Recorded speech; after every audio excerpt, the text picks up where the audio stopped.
တတော်မီတို့အားလုံးပဲမင်္ဂလာပါ That Story ချေရန်ဖို့ YouTube Channel ကနေပြီးတော့အားလုံးကိုပြန်လည်ကြိုဆိုလိုက်ပါတယ်ဒီနေ့တော့ That Story ချေရန်ဖို့ YouTube Channel ကနေပြီးတော့ညဉ့်ညွှန်ချင်းတည်တမ်းမှချင်းနဲ့ကမ္ဘာအနှံ့မှာမျောလင့်ခြင်းပုံမြင်များဆိုတဲ့စာအုပ်ထဲကတာဝန်မကျေတော့တရေဆိုတဲ့တမီးပုံမြင်လေးကိုဖတ်ပြပြောပြပေးသွားမှာဖြစ်ပါတယ်တခါတော့က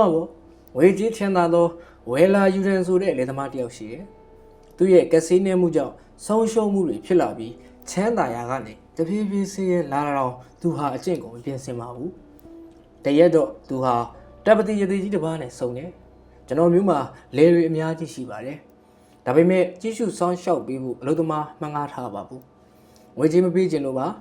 ငွေပေးစရာမလိုပဲအဆောင်လုပ်သားမရနိုင်ဘူးလားခင်ဗျာရသေးကြီးဟာဝဲလာယူရန်ရဲ့လောဘကိုနားလည်လိုက်ပါတယ်အလကားရခြင်းနဲ့ဆိုရင်ပေးဆက်ရလိမ့်မယ်လို့ရသေးကြီးကသတိပေးတယ်ဝဲလာယူရန်ကအခမဲ့ခိုင်းလို့ရမယ်သူသာလိုချင်ပါတယ်ပြောနေပြန်တယ်ရသေးကြီးကဝဲလာယူရန်ကိုဂါရာမနန်းတစ်ပုတ်တင်ပေးတယ်အဲ့ဒီဂါရာကို3လတိုင်အောင်ရွတ်ဖို့လေပြောလိုက်တယ်နောက်တစ်နေ့မှာ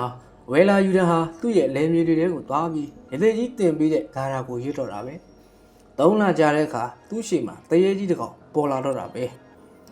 မင်းကောင်ကိုဘာဖြစ်လို့ခေါ်လိုက်တာလဲဒီလိုကြောက်စရာတန်းကြီးနဲ့တရေကမေးတဲ့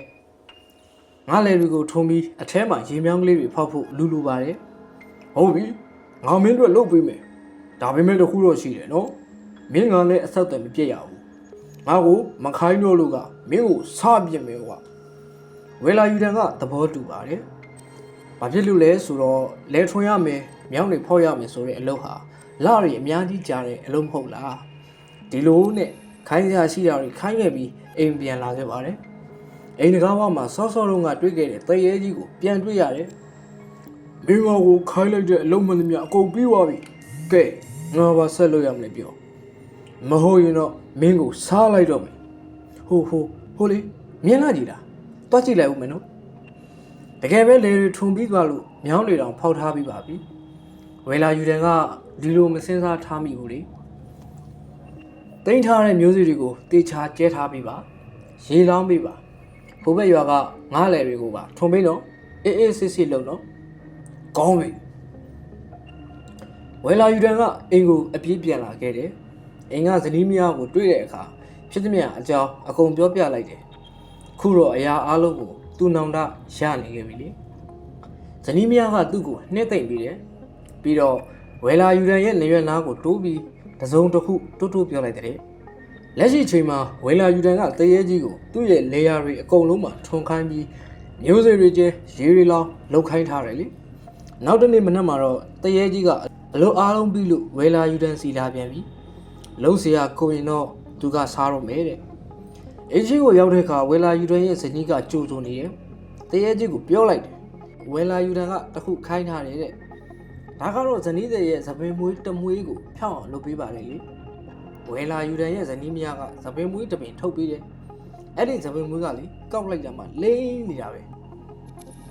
တရေကအနီးနားမှာသွားပြီးအဲ့ဒီသပင်မွေးအကောက်ကိုဖြောင်းအောင်ဆွဲဆန့်နေတာပေါ့ဆွဲဆန့်လေးပြန်ကောက်သွားလိမ့်ပဲသူလဲစိတ်မရှိတော့တာနဲ့အနီးနားကဗပဲပုံတစ်ခုစီကိုသွားတယ်ကောက်နေတဲ့သပင်မွေးကိုတူနဲ့ထူတယ်ဘဲရမလဲပြန်ကောက်တာပဲ